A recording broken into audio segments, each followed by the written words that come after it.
রোহিতের ছবি নিয়ে পোস্ট রশিদের। আফগান তারকার সেই পোস্ট কি রয়েছে? একই গ্রুপ থেকে ভারত ও আফগানিস্তান দুই দল বিশ্বকাপের সেমিফাইনালে প্রবেশ করেছে।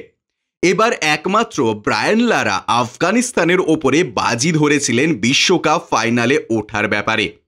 তবে ক্রিকেট বিশ্বে অনেক পরে আসা আফগানিস্তান নিউজিল্যান্ড ও অস্ট্রেলিয়ার মতন দলকে হারিয়ে জাত চিনিয়েছে। তাদের এই সাফল্যের পেছনে অন্যতম অবদান রয়েছে বিসিসিআই এর। বিশ্বকাপ সেমিফাইনালে গিয়ে দলের অধিনায়ক রশিদ খান সেটাই তুলে ধরলেন। রাজনৈতিক দিক থেকে আফগানিস্তানের পরিবেশ লম্বা সময় ধরে অস্থির।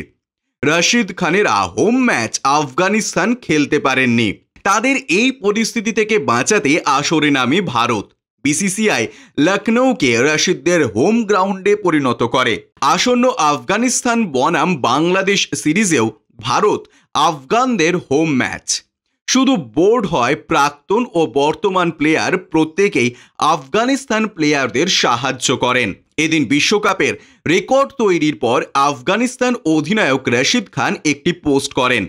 ইনস্টাগ্রামে করা সেই পোস্টে দেখা যায় তিনি ও রোহিত শর্মা জাতীয় দলের জার্সি গায়ে দাঁড়িয়ে হাসছেন। ব্যাকগ্রাউন্ডে শোলের বিখ্যাত ইয়ে দোস্তি গান চলছে, আর ক্যাপশনে রশিদ খান লেখেন মুম্বাই সে আয়া মেরা দোস্ত সেমিফাইনাল। তার এই পোস্টে ভারতীয় ক্রিকেট সমর্থকেরা শুভেচ্ছা জানিয়েছেন। আফগান ক্রিকেট দল এখন অন্যতম বিধ্বংসী মেজাজে রয়েছে। এখন তারা ক্রিকেটে ছোট দেশ নয়, তারা শক্তিশালী দল হিসেবে নিজেদের তৈরি করেছে। এক্ষেত্রে প্রাক্তন ক্রিকেটারেরা সাহায্য করেছেন। 2023 সালের ওডিআই বিশ্বকাপের সময় অজয় জাদেজা আফগানিস্তান দলের মেন্টর হিসেবে যোগ দেন এবং তিনি দলকে তৈরি করেন। তিনি বেতনও নেননি কাজের জন্য। এবার টি-20 বিশ্বকাপের সময় অবশ্য অজয় জাদেজা ছিলেন না। বদলে এবার বোলিং কোচ হিসেবে আফগানিস্তান নিয়োগ করেছিলেন ডোয়েন ব্রাভোকে। তিনি এসে দলের বোলিং পুরো বদলে দিয়েছেন। আফগানিস্তানের বোলিং শক্তিশালী, সেটাকে নিয়ে আরও কাজ করেছেন তিনি। ফলে এখন লো স্কোরিং ম্যাচেও জিতে যাচ্ছে আফগানিস্তান।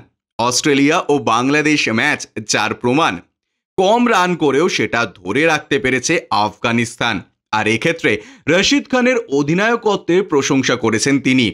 ম্যাচ অনুযায়ী তিনি তার স্ট্র্যাটেজি বদল করেন। এর সঙ্গে রয়েছেন দলের coach Jonathan Trott. Bureau report, ইউজে নিউজ।